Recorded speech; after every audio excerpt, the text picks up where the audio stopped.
Ibimera bifite amateka aryoheye amatwi kuri uyu mubumbe uducumbikiye. Abanditsi benshi babigezeho babyandikaho amakaramu araturika, inyanja zibaye wino, ijuru ryose rikaba impapuro, abanditsi bose bakandika ubugira neza bw'ibi bimera. Ntibabumara kuko inganzo yabyo idakama, muri kamere yabyo birihariye. Iyo ugiye kubihamura bitangira kukuvura ukibyitegereza. Iyo wagize amahirwe ukirirwa ubitemberamo usubira imuhira umubiri wangushye, n'umwuka wabyo uravura. C'est l'hôpital Yeloma Holistique, nibyo bitaro nyakuri byo mu isanzure. Bimwe mu bimera bivura indwara nyinshi ni ibitunguru bitukura bita oignon rouge.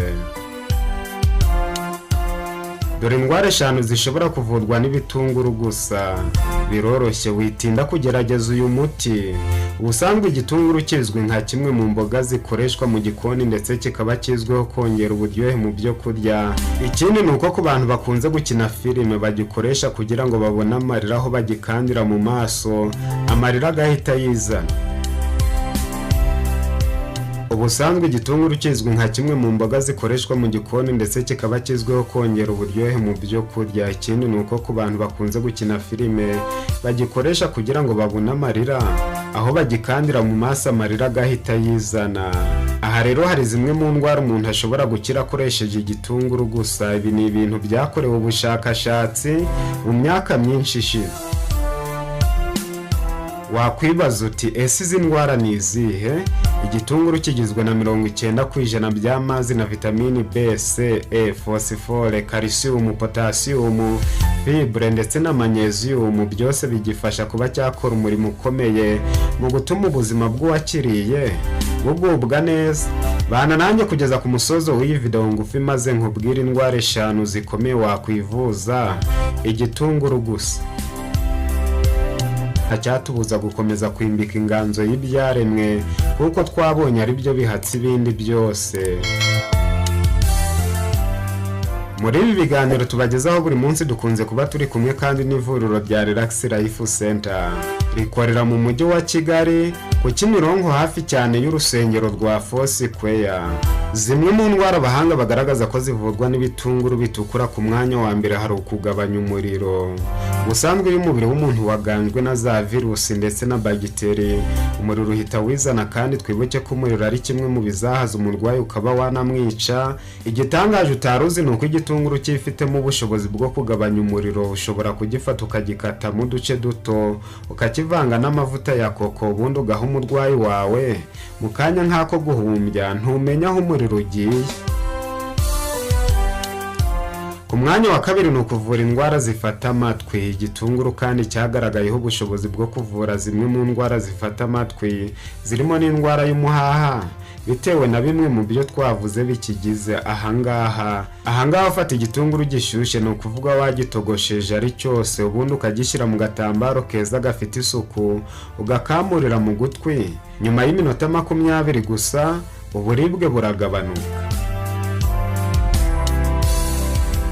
Ukiza igisebe. Igitunguru ngo gifite ubushobozi bwo gukiza igisebe mu gihe gito cyane.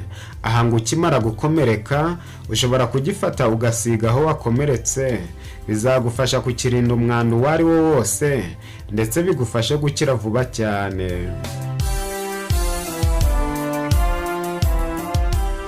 Ku mwanya wa 4 ni uko igitunguru kivura inkorora.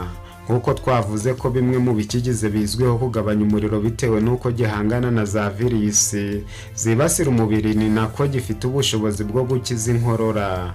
Aha rero ngufata igitunguru ukagikatamo 2, buri gipande ukakinyanyagizaho isukari nziza y'umwimerere. Nyuma y'isaha imwe ufata amazi yavuyemo ukajya unywa ibiyiko 2 byayo ku munsi.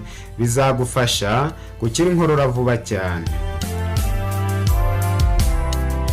Umwanya wa 5 ni uko igitunguru gitukura kivura umutwe w'igikatu.